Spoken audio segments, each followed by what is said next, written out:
Okay, hello everybody. Let me know if you're out there. First of all, just want to give some credit here to the Maharaja Flamenco Trio. Felices Dias is the name of the song. Put the website there. You might recognize someone in the band. So if you like the music, you can check out more there. I just want to welcome you all to Webinar Wednesday. Please take a moment to type into the chat where you're joining us from. Okay, so if you can let us know. Thank you, Christine. Um, so my hometown is Tallahassee, Florida, uh, but somewhere else is home for me this year, and I'll give you some hints to guess where. If you already know, you can't guess. Okay, um, so the hints are that it's a country that spans two continents. It's known for its particular kind of coffee and its delights. So which country do you think I'm in right now? Again, it's a country that spans two continents, known for its particular kind of coffee and its delights. So think about that. I was made in Italy. That's nice, Angela. That's a good place to be made.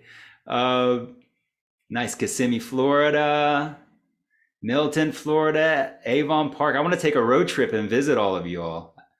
Palm Beach, Fort Pierce. I like Fort Pierce. Turkey, you got it, Barbara. Nice. You win. You win the contest. Congratulations, Barbara.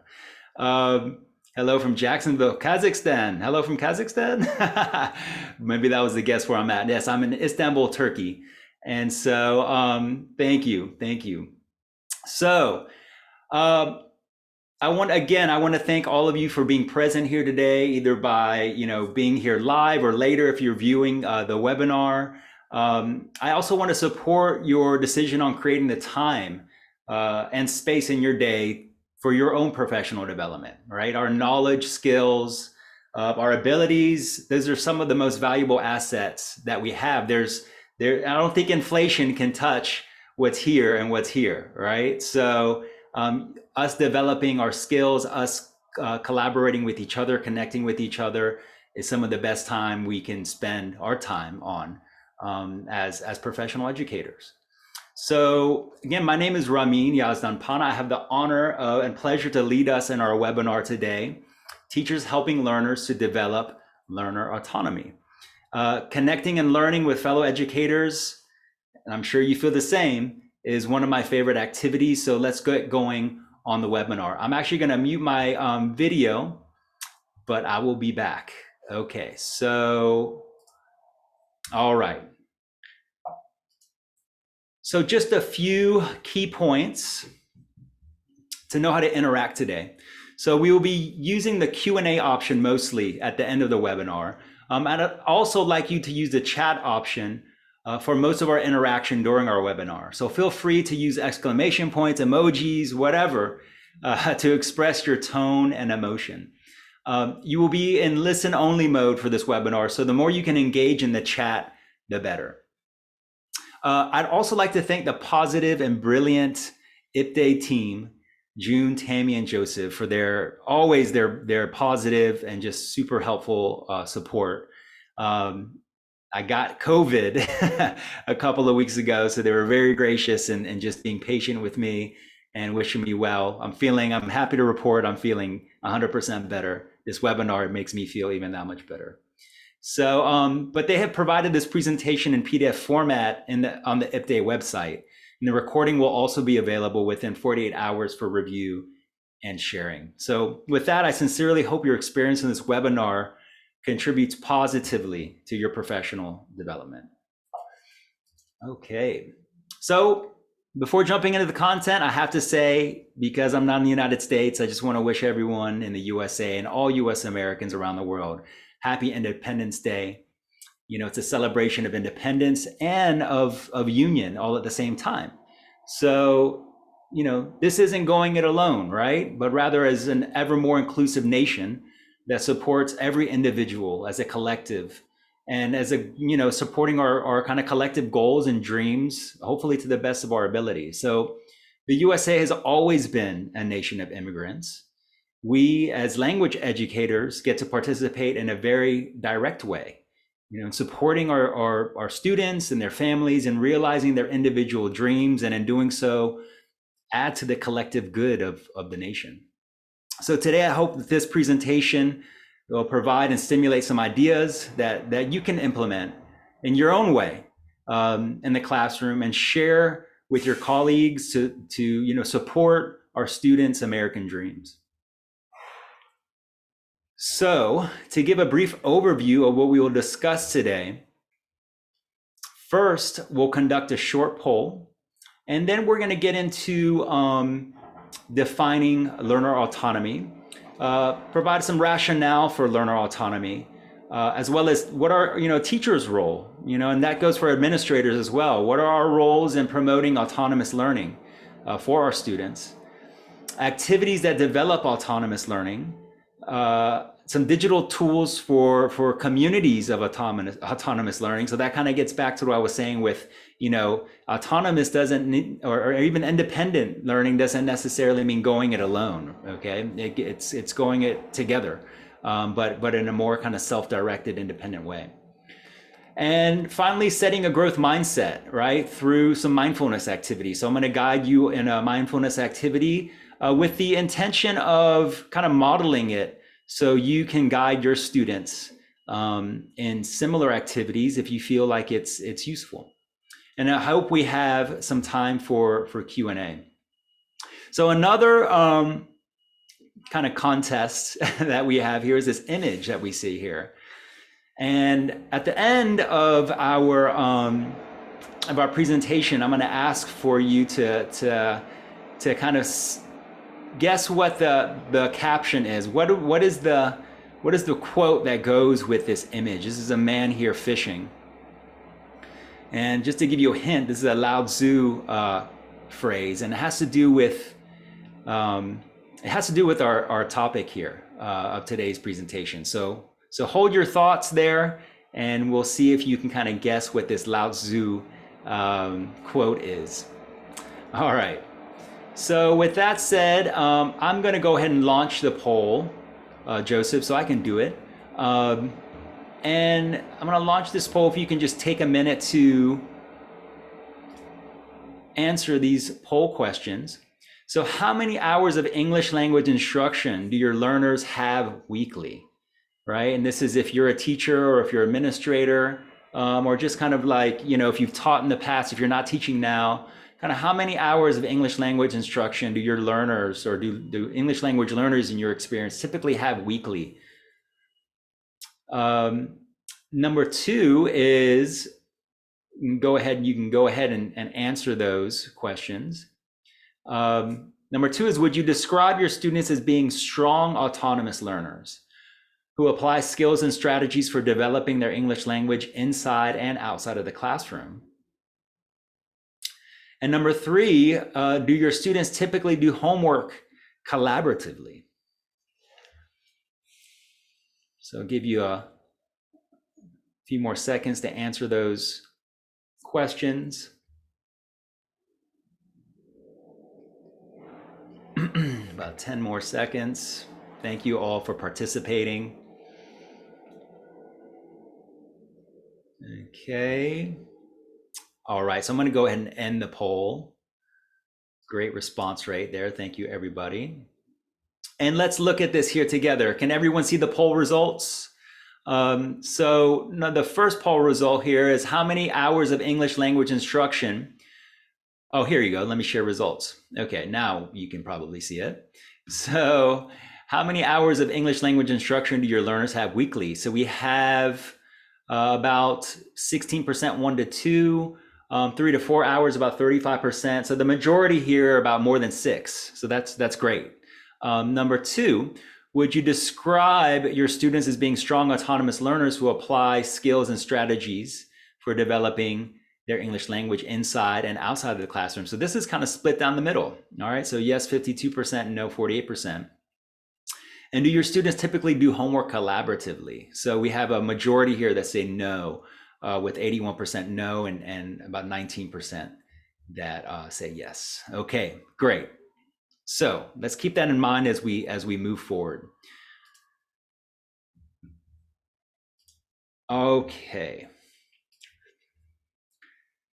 So a way we can understand learner autonomy is through the following description. So learner autonomy is a learner's control of their studying and capacity to pursue self-directed learning by making decisions, right? Making decisions about their course of study and seeing the connections to their academic, professional, and life paths to what they're studying. It's also setting learning goals. So setting learning goals for their course of study. This includes daily, weekly, as well as for the long term. So we're going to look at some examples of that. It also is engaging in learning activities. So this is both independently and collaboratively. So we saw in that last poll question that typically students will do things like homework, independently. We'll discuss some ideas of getting students to do homework and both work inside the class as well as outside of the class more collaboratively.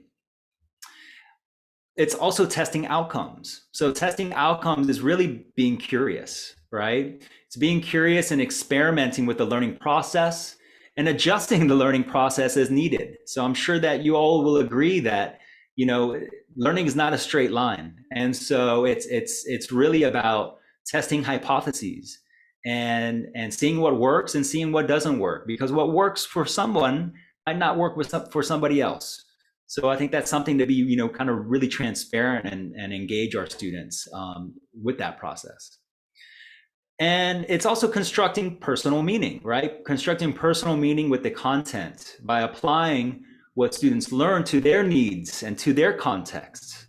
So this is something that can be really challenging for a teacher to be responsible for all, themselves. So we really need students to participate in this with us in order to kind of, one, communicate what their context, their needs are, their goals are, but as well as for them to really think about and reflect and apply what they're learning to their personal needs. And finally, developing the skills and mindset that can lead to successful self-guided language study. More on that later. Okay, so let's keep on moving. So why is developing learner autonomy important? So here are just a few reasons, and you feel free to add some additional reasons. So, it's really, there's never enough time in the classroom, right? And so no matter how often you meet as a class, and I know I used to work in an intensive English program at Florida State University. We met 8 hours daily. And so that wasn't even enough. So students still need the strategies, right? And the mindset and understanding of how to be able to be engaged both in class as well as outside of class. So our role as teachers is really to help them to understand how to be more active and engaging in class as well as outside of class to apply what they're learning. It's also to build student motivation and self-determination. So language learning is a long and arduous process. Any language learners out there, are you learning a language right now? I am. I'm in Turkey right now, and just going through the language learning process again, it's tough, and it's slow going. It's fun and it's interesting as well, but it's a long road, right? So we need to kind of build this resilience. So, understanding kind of building this internal and external motivation is really needed to build habits, right? Successful learning habits, and to build resilience. Strategy-based approaches also lead to learning to greater agency and understanding kind of metacognitive kind of approaches to learning, right? Understanding the learning process. So we'll discuss some of those strategy-based approaches, some of those metacognitive approaches. And developing metacognition can help students understand the ups and downs and plateaus of language learning, and that they're all part of the learning process, that there's nothing wrong with them when they feel like they're backsliding or they're actually getting worse maybe, in language. So helping students to kind of understand that it's a process, that our brains are much like kind of when we're under development, right? Whether it's a remodel or fixing the highway, Um, Things are under construction, and traffic, learning and thinking and recalling information can sometimes be slow, but that's all building right towards competency and greater proficiency in the language. And developing skills, right? So develop skills that can be applied outside of the classroom. Marissa, you said it, right? It creates a lifelong learner. So building language, life, and professional skills is a lifetime endeavor. It never stops. And I think our adult ESOL students really get that too, because of course they're in the process of learning. And so, we should celebrate that. And we should all be very transparent and open about how we're all learning and how it's always it's a lifelong process. So the best thing we can do is to help students to be really their own best teacher. And all of us can build greater confidence and empower students to set in motion the virtuous cycle of setting and accomplishing goals. So we're going to talk a little bit today about setting those goals, but even more so about setting kind of a process of healthy habits. In this case, it's our goal is language learning. So creating healthy and sustainable language learning habits. And Angela, I see you say learning autonomy allows students to concentrate, be in power, self-correct. I love that. More intentional, right? That's right. Be more aware. I really like how you put that. So what are some potential challenges to self-directed learning? And again, feel free to add to this list. Time, right? So time, especially for our classrooms and for adult learners, time is always a challenge. We have so much going on. Everyone has so much going on: family, life, work, studying, cooking, health, downtime. So time is of the essence. So we have to be really efficient, right? More efficient with our time, and really try not to kind of to waste time. Lack of confidence. So lack of confidence that students might have to feel empowered to contribute to their learning. And this is due in a large part to our next point, and that's a culture of teacher-centered learning. So it can be a big leap for students to automatically feel comfortable with learner-centered approaches to teaching and learning. And this is true for students all over the world. I think we kind of overgeneralize and say, oh, students from so-and-so country are coming from a teacher-centered learning environment, but I think we all kind of are coming from a teacher-centered learning environment. So, talking about that and really trying to be conscious of saying, as a teacher, what can I let my students do, right? That I'm doing. So having that as the forefront of in our minds really adds to greater independence and learner autonomy. Another is lack of strategies, right? And a lack of resilience. So language learning is hard. It's a long road.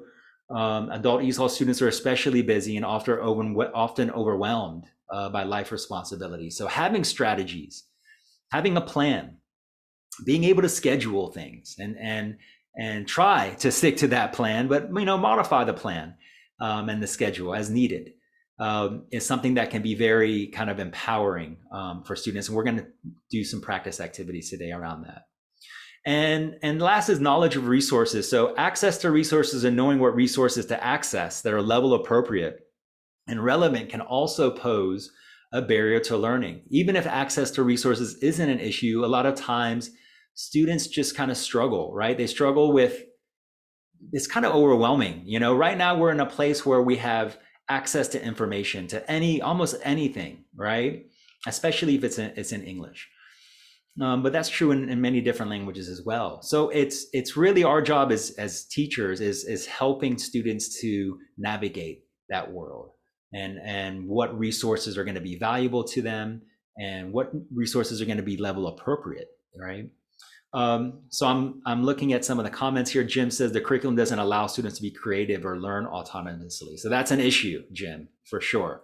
So that's something to think about their curriculum, discuss that with administrators and colleagues and say, hey, how can we modify the curriculum, right? To be more creative and more critical thinking and more collaborative and to lead to more of this strategic learning to learn more autonomously.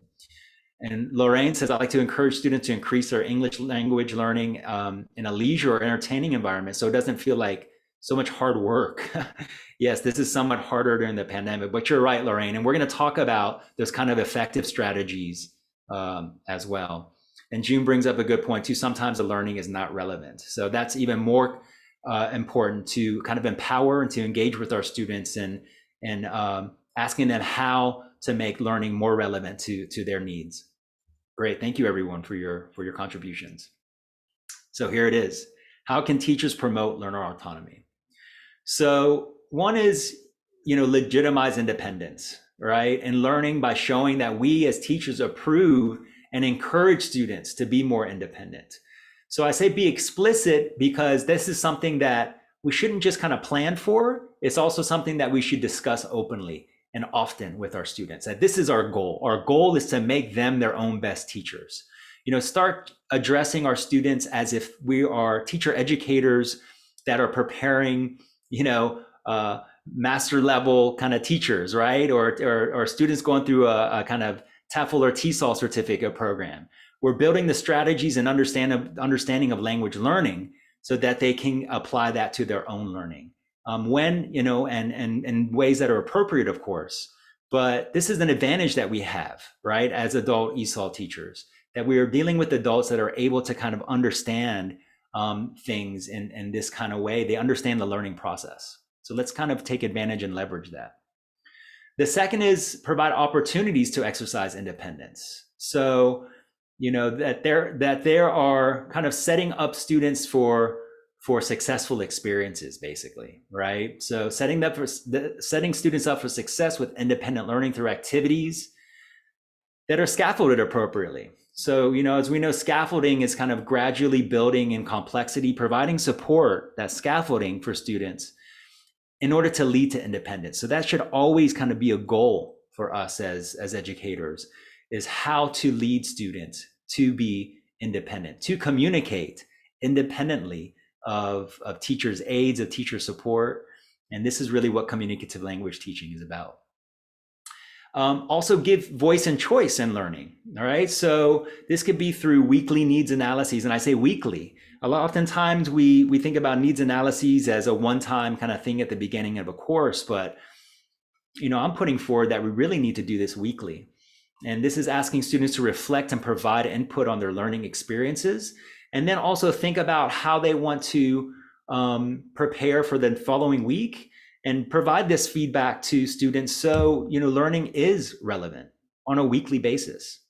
And this kind of creates this more metacognitive effect of understanding and participating in the learning process, guiding students into a more learner-centered kind of mindset and feeling more comfortable. So the fifth point here is discuss language as a system, right? So helping learners to become more aware of language as a system so that they can understand many of the learning techniques available. One is understanding language through its language forms, its functions, and its actual use. So again, taking these kind of understandings of language teaching and being very explicit about that and sharing that with students so that they can, apply those same teaching approaches to their own language learning. The sixth point is discuss best practices of learning with students and how they react to problems that might be barriers to learning. I mean, some of the best ideas have been from students. They haven't been through graduate coursework. It's actually having a conversation with students and asking them, how do they learn? How do they learn vocabulary? How do they practice? When they come up to a stumbling block, what do they do? And different students are going to have different ideas. And I just love seeing students learn from each other. And this is building a community, right, of learning in the classroom. So having these kind of weekly discussions, having it as being a routine, enables students to feel comfortable and start to think about, hey, how can I apply some of those ideas that my classmates are doing? And how can I bring what I'm doing to the next discussion? So again, it's just a mature conversation, right? We are all adults in the room. So let's kind of treat each other as adults and understand that we're in this kind of journey together.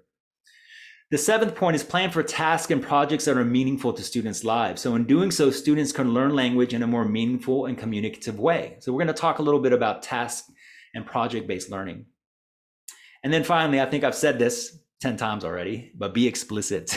Be explicit in learning and using learning strategies. So we're going to talk about those learning strategies here shortly. Oh, we're going to talk about them right now. So Rebecca Oxford organizes language learning strategies into direct and indirect strategies. And this is the citation, the reference is there at the bottom, language learning strategies, whatever every teacher should know. And it's in these direct and indirect language strategies. So direct language strategies are really those that deal with the language learning and use in a very direct way. And indirect language strategies deal with the systems that enable more effective language learning. So I'm actually going to copy and paste this link here. It's actually a good video on direct and indirect language learning. Please don't watch it right now, but definitely, you can copy it and paste it and just save that for your reference. We're going to engage with these concepts right now together. So I'm going to present, activities that address all these different approaches, all these different strategies, and basically what I'm going to ask you here, I'm going to copy and paste this often throughout, and I'm going to ask you to present. I'm going to present activities for these different categories, and I ask you the following two questions, right? Is this a direct or indirect strategy? And what specific strategy does the activity can it be categorized, under? So let's look at these really quickly. So direct language strategies are memory strategies. So that's like sorting vocabulary, word association. Cognitive strategies, recognizing and using phrases, repeating new language. And compensation strategies. So that's guessing through visuals or other clues, asking for help using gestures. That is the name of the game for me right now as I'm learning Turkish as a very beginning novice learner. So compensation strategies are much needed. And then there are also indirect learning strategies, language strategies. So that's organization or metacognitive strategies. So that's setting goals and objectives, seeking opportunities for practice. Affective strategies, that was brought up, addressing emotional state for learning, language learning diaries, addressing kind of, activities and making them fun and making the classroom a more relaxed environment. So we're going to engage in some effective strategies. And also social strategies. So asking for clarification, asking for correction, interacting with others in the language, in the target language, in this case, English, of course. So let's talk about some different categories, or excuse me, some different examples, and I'll ask you what category, right, of strategy can the activity be labeled under? Okay, so the first one here is needs assessment. So as I said before, this is something that we absolutely should do at the beginning, of course, but I think we should also do weekly. So for students, a needs assessment can be, what are the students' language goals? What are the students' life goals? What are their employment goals? What are their language, preferences and needs? Feel free, please, to add some more needs assessment kind of topics and categories in the chat. For the course, it can be how are students' needs and goals align with the standards, the curriculum, the materials, right? Learning activities and assessment. We talked about that as sometimes there's misalignment. So this is something that, if there's misalignment, I think as educators, we really have to kind of do the extra work to make sure that all of that is aligned. And in order that the one to ensure retention, but also, not waste students' time, right? And really supporting them in what their needs are. So looking at this graphic, we see this process model that was designed actually for professional development plans. But I think we can also apply this model to help learners to create a professional development student learning plan for themselves. So we discussed number one, right? Assessing yourself or needs assessment. Number two is kind of setting goals. So what are the students' short-term, medium-term, and long-term goals? How can you get students to kind of share what those goals are? The third is developing strategies. So discuss with students strategies and approaches to learning and apply how they align with students' short-term, medium-term, and long-term goals. This is both a collaborative and individual process. The fourth is gather resources. Create activities where students can create a tentative timeline that they can assess weekly, right? This practice will engage everyone, engage kind of what is realistically, accomplishable. What can they realistically accomplish, given their schedules? And this is something that we can all kind of participate in, that we can all, gain value from, and that again needs to be addressed weekly. And five, setting a timeline. When do we want to accomplish our goals?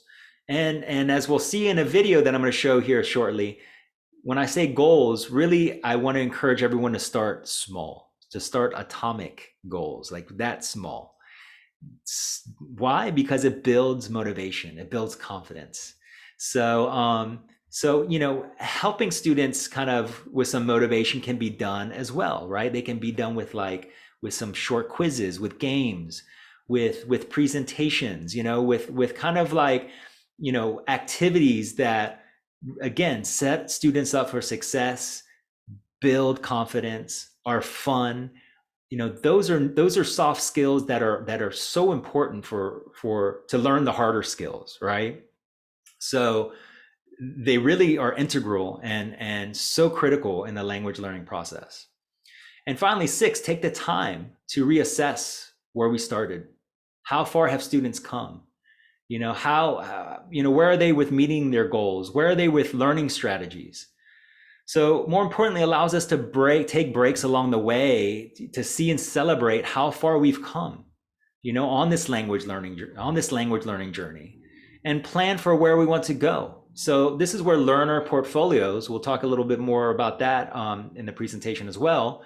So where learner portfolios can be helpful to help students document their work, document their practice and progress, and say, hey, you have improved. And let's look at those ways that you have improved. Let's celebrate that and let's move forward. Okay, so we are going to check out this video, and it's on a book called Atomic Habits by James Clear. The video is called How to Become 37.78 times Better at Anything. And so we're going to take a look at this, and I hope the video can provide some insight on the large impact that really these kind of small or atomic habits can make towards the lives that we'd like to create for ourselves and the lives that our students are working towards. Okay, here we go.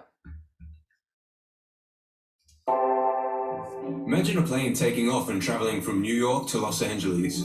Just before takeoff, you adjust the plane just slightly by 3 degrees or around 80 inches. If you were to keep flying in a straight line, you would end up closer to Tijuana in Mexico than in your intended destination of Los Angeles. And the same goes for our habits. Tiny changes in our habits can change the trajectory of our lives in ways that we can't even notice until many years into the future looking back, in both good ways and bad. You are your habits. The power of atomic habits. A slight change in your daily habits can guide your life to a very different destination. Massive action versus 1% improvements. Far too often we convince ourselves that massive success is only possible through massive action in any goal we are pursuing. We expect ourselves to make some quantum leap or momentous improvement that will gain others' attention. However, it is the tiny improvements that aren't even noticeable at first that create incredible change. Let's look deeper into the math. 1% better every day for a year will compound to 37 times better, but 1% worse every day over a year will bring you close to zero. Your habits can compound against you in the form of things like stress or negative self-talk, or they can compound for you in the form of things like knowledge, productivity, skills, and relationships. Success is the product of daily habits, not once-in-a-lifetime transformations. The truth about progress. When you start any endeavor in your life, here is what you think should happen: linear progress. But here is what actually happens. Notice this section here in the beginning. Small changes in our progress are not even noticeable. James Clear refers to this part of the graph as the valley of disappointment. You've done so much, you've put in so much effort, and you can barely see any results. This is where most people fail and slip back into their old routines. The most powerful outcomes of any compounding process are delayed, so patience is required. Goals versus systems. Forget about goals, focus on systems instead. A goal is the result you want to accomplish. Systems deal with processes that lead to the results. The conventional wisdom suggests that the best way to achieve anything we want in life, be it getting into better shape, building a successful business, or spending more time with family, is to set specific, realistic goals. But if you completely ignored your goals and focused only on your systems, would you still succeed? The author of this book argues that you would. Here are some problems with only having goals. Successful and unsuccessful people share the same goals, so therefore the goal cannot be what differentiates winners from losers. Achieving a goal only changes your life for that moment in time.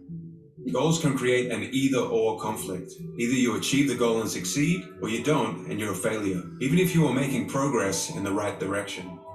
When you achieve a goal, what do you do after? If your goal was running the local marathon, chances are after completing it, your motivation will quickly fade and you will just slip back into your old routines. Goals are good for setting a direction, but systems are best for making progress. All right, so we'll pause it there. Let me know what you think about that video in the chat, if you would. And I hope you enjoyed that clip. So I'm dropping the link for that video here in the chat. And I think it's worth kind of sharing some of that advice there with our students. So here are 3 quotes that we just saw there that I like to kind of reinforce. So a slight change in your daily habits can guide your life to a very different destination. Slight changes. Again, that can be just 5 minutes a day, right? Of study. 5 minutes is better than 0. And what I've noticed is that, when you start engaging in 5 minutes of practice, it actually turns to 10 or 15 or 20 very quickly. And then when you start to kind of build that motivation and that habit, you just crave it, right? You start to crave doing that and you feel kind of empty when you don't do it. So it's building that habit formation. So let me see here. I just got that here. Thank you so much, Lorraine. Here, I will repost the link to this video here, and I will repost the one to direct and indirect language. Thank you was set to something else. And I'll also repost the music post. Okay, thank you, Lorraine. So the second is success is the product of daily habits, not once in a lifetime transformations. So again, focusing on daily habits and how can we help students to kind of focus? How can we support them in those daily language learning habits? And the final one here, our goals are good for setting a direction, but systems are best for making progress. So again, how can we support our students in setting up a system where, one, they're going to understand that they're not going to have they're not going to be fluent language learners if they're coming in as beginners, right away. But persistence and resilience and strategic learning is really the key for making progress. And then how can we support them along the way for them to kind of like emotionally deal, right, with that process. Okay, so some example prompts for students and kind of starting to brainstorm a learning plan that you can get them to kind of journal on and then later discuss is, how much time can you realistically commit to learning English weekly? What days and times would be the best for you to commit to learning English weekly? Who are classmates and friends and resources that you can connect with to form and sustain a community of English language learning? So having students and you can just readdress these questions, weekly or bi-weekly. And having students, start to plan with this is going to be great. Yes, Angela, SMART goals is another great strategy to apply, right? Setting these kind of realistic goals. So one resource that you can utilize here, and I'll paste this into the chat, is this is one from that I learned from this Near and Far website, and it's pretty basic, right? It's I think they call it like a box schedule, and so as you can see here, this box schedule is for days of the week. By the way, for that link, you can kind of go to the file, make a copy, or download this to your computer. And you can do this along with your students, right? So this goes beyond students listing their daily routines to having them be more intentional about managing their own learning. So again, this should be revisited and discussed weekly through analysis and discussion of how students study and life plans shift, what might need to be modified, and what they learn from their analysis. This also opens up opportunities for students to learn from each other's habits and systems of learning. So here, I'm gonna just share with you a little bit about, with my schedule. And so we'll just take this kind of block here. So this is what I did here. So on Monday, I kind of set my schedule of things that I want to do, right? So this D here column. So this is what I want to do for work. This is kind of what I'm doing for lunch. And then I kind of plan here what my study time is for Turkish, what I'm going to walk my dog, get some exercise, dinner. Okay, I'm going to do a little more Turkish. Now, what I did here for Monday was I said, okay, now what did I actually do? And so I woke up a little later than I did, right? I do a little meditation here. This is this breathing meditation and mindfulness activity that I do. That's BMM.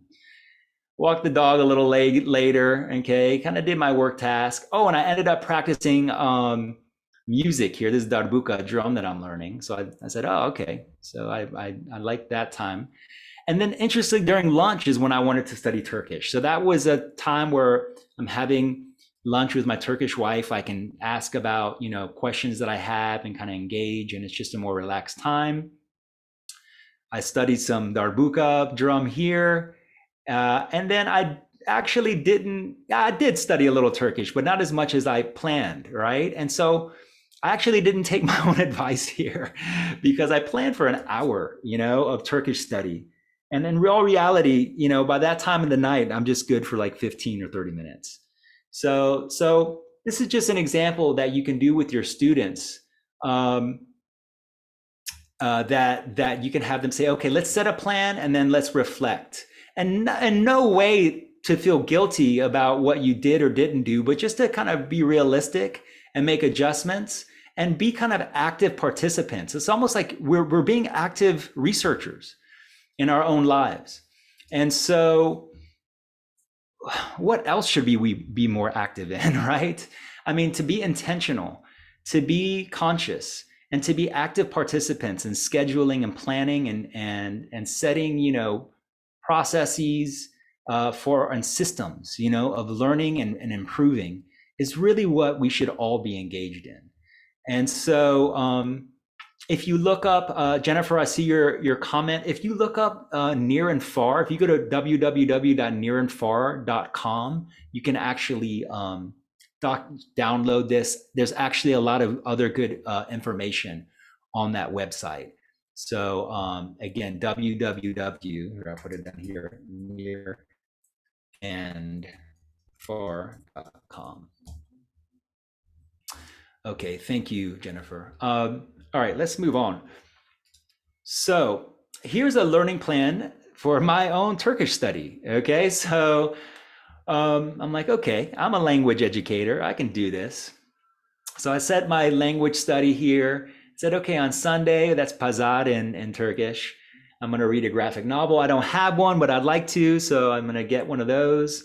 Monday, I'll do some vocab building. I've been able to do that. Tuesday, Salah, I'll do some grammar study, verb conjugation. Wednesday, Çarşamba, I'll listen to some music, right? Thursday, Perşembe, I'm do some speaking task-based learning, right? So ordering food is like a big one. Friday, Cuma, I'll do some writing tasks, right? Message my wife in Turkish, family and friends. And Saturday, um, look for some resources, a good Turkish study book app, graphic novel, those kind of things. So doing these kind of weekly study plans and having students do them can be really fun, right? And setting those goals, setting those systems, and eventually those habits are going to start to stick. I would recommend, and I think I overwhelmed, this is too much, right? So what I learned this week is that I need to simplify this and leave some days in between. And so that's what I'm going to do.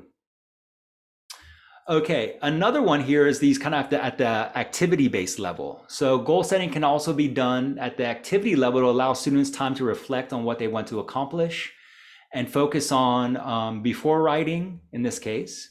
So, right, we can see what those are. Okay, I'm going to ask you here, is this a direct or indirect strategy?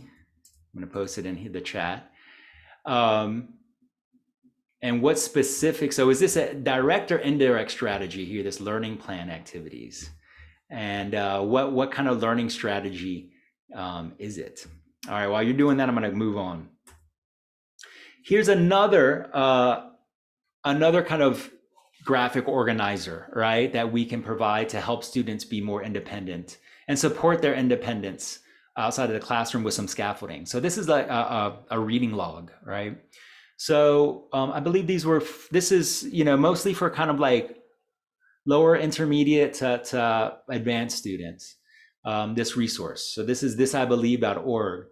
And I asked students to kind of apply some of the skills that we were doing in class at that time. So listening, right? Reading, they can listen to an essay, they read it at the same time, listen to the pronunciation, read the essay out loud, mimicking the pronunciation, but also then kind of like summarizing and building some vocabulary. So this is what students do, and I asked them to do. This is a routine that we do. So every week or so, I give them this kind of learning log. They bring them in, they know when they're due, generally on like a Tuesday if we meet every day of the week, so I can remind them on Monday. And then they share them. They share them in pairs. They do some vocabulary exchange. And again, it's building this kind of these strategies here, right? So what strategy is this, right? Is this reading log? Is this a direct or indirect strategy? That's right. And so what direct strategy would this be? Is it memory, cognitive, or compensation?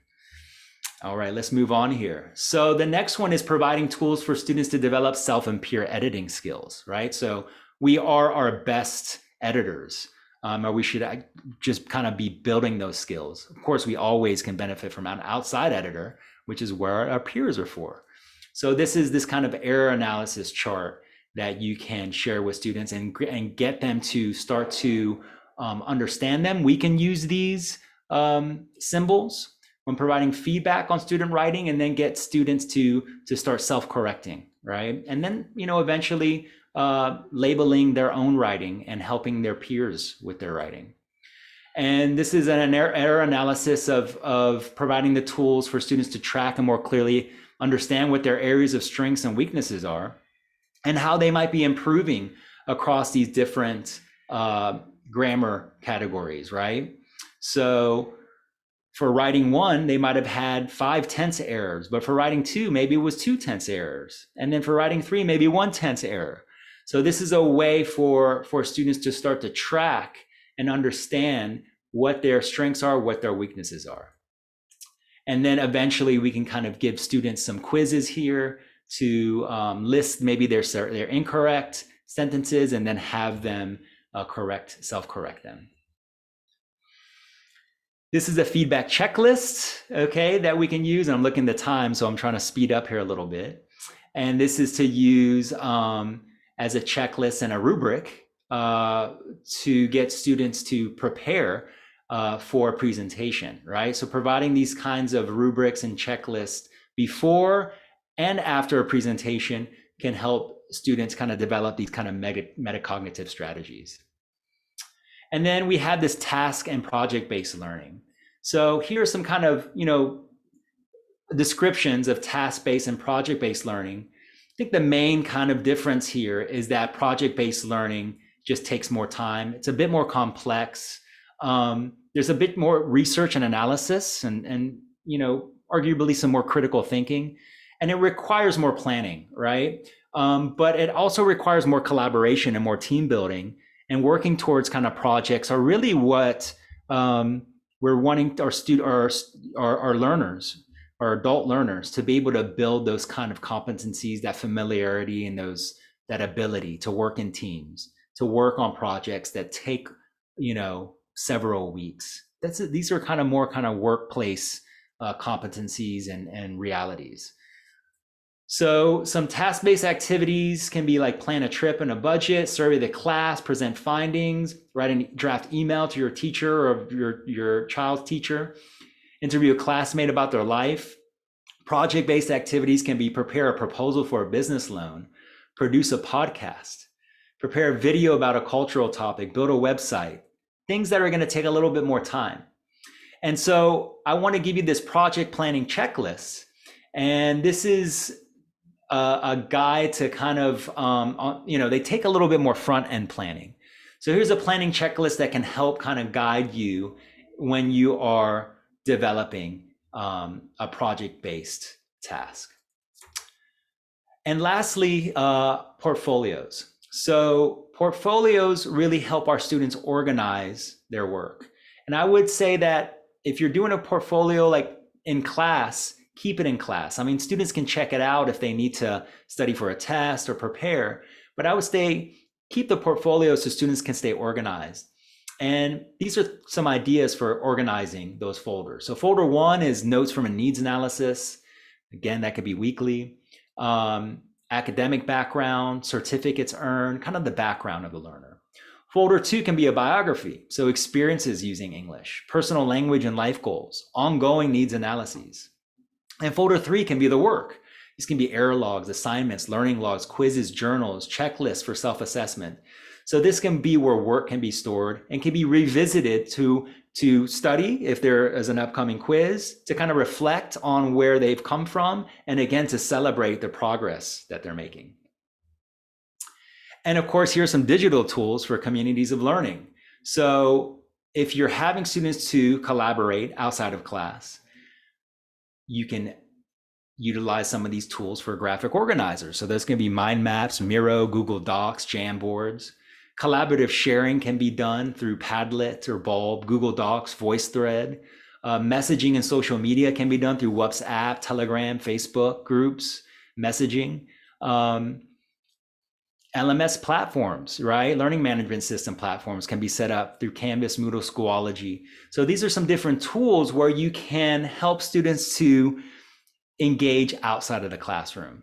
This might take some support, some scaffolding, but eventually if you can kind of, and it's going to take some prompting, but if you can set some assignments and have students work collaboratively on task and project-based learning outside of class, this is going to get them used to continuing to apply what they're learning in the classroom outside of the classroom. Okay, I can use this right now. We're going to do a little breath, mindfulness, and mindset activity. So mindset is paying attention in a particular way on purpose, in the present moment, and non-judgmentally. So a brief rationale is how this works is that really what we're doing is we're stimulating our parasympathetic nervous system. So what we're going to do is just take a deep breath. Okay, we're going to shift, that breath is going to shift our brainwave patterns from gamma or beta to alpha. So we can see here that alpha waves are just slower, they're longer, they're more relaxed. And what that does is that shifts our mind into a more kind of broad spectrum, seeing the bigger picture of things. It slows our body down. When our parasympathetic nervous system is stimulated, we get into a more relaxed state. And then we can start to visualize and envision what systems, what goals that we want to create for our language learning plans. So some reflection questions that can come from this are the following here, right? So what is one thing you learned that was new for you and particularly helpful? So that can be done at the end of a class or the end of the week. Something that's empowering is seeing yourself as an English language speaker you want to be. What do you sound like? What do you look like? How confident are you? To plan, what would you do if you could speak English as fluently and confidently as you would like to? What would you do? What would you say? What would you accomplish? To build confidence, what is something special about yourself that you want others to know about? To build resilience, what is something about your past learning experiences that you feel affects you negatively in the present? How can you change that so you can learn and grow from it? So this is what I want us to do. I want us to just take a minute. We have about 5 minutes left. I want to invite everyone, if you would like, just to close your eyes. Just take a deep breath in, into the belly, out through the mouth. Let's take another deep breath in.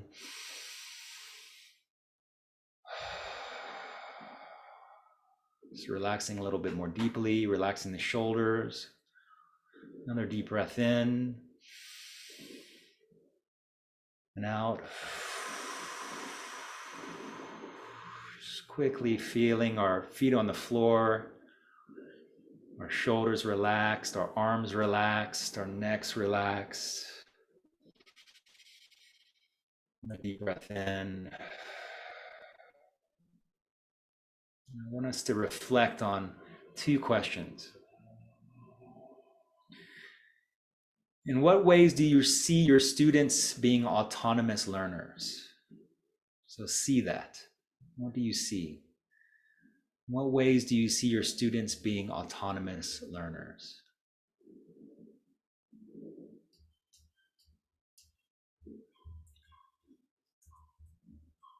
And the second question here is, in what ways do you see supporting your students to develop learner autonomy?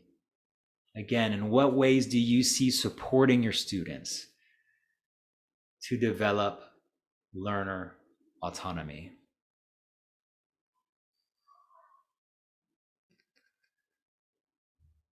So reflect on that.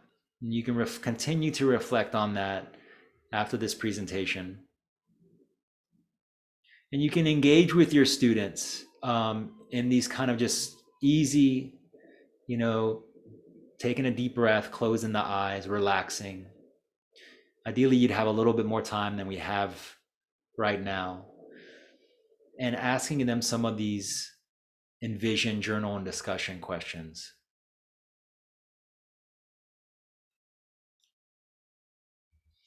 So I invite you to share in the chat in what ways do you see your students being autonomous learners, or in what ways do you see supporting your students to develop learner autonomy? So if you could share that in the chat, I'd appreciate it. We would all appreciate your participation. Okay, so here are some of the learning strategies that we went over, and the learning activities as they align. Okay. And this is the this is the quote, right? Give a man a fish and you can feed him or her for a day. Teach a person to fish and you feed them for a lifetime. And in my case, give a man a Turkish coffee and you caffeinate him for a day. Teach him how to make Turkish coffee and you caffeinate him for a lifetime. So this is something I'm learning, is how to make Turkish coffee. So I'm reading some of the responses here. Lorraine says cognitive academic learning approaches, great resources for strategies. Thank you, Lorraine. We can copy and paste that. Learning from coworkers. Okay, so keep on kind of reflecting on that. And I just want to put on my video here really quickly again, just to kind of thank everybody for your time, for your attention. I wish I had another hour with you, but with that, I want to wish you a good night. Yakshamlar from Turkey, from Istanbul, Turkey, and wishing you all health, happiness, and just success in all of your endeavors. With that, I'll pass it over to Oops. Sorry, hold on. I think I messed up here, the poll. Let me see if I can launch that poll again.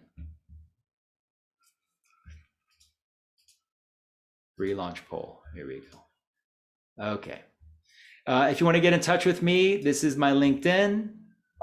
And June, I will hand it over to you. Oh my gosh, I feel better already. I want to thank Dr. Yazdimpana for just a wonderful webinar today. Thank you so much. For all of you, before you leave us today, if you could just answer these 3 short questions, we would love to hear your feedback. And with this, I hope that you will be able to join us next Wednesday, July 13th, for Community Partners, Making Strides for Multi-Generational Learning Through Adult Education. Until then, I wish all of you well, and thank you again, Dr. Yazdimpana, for a great webinar. Take care. My pleasure. Bye-bye.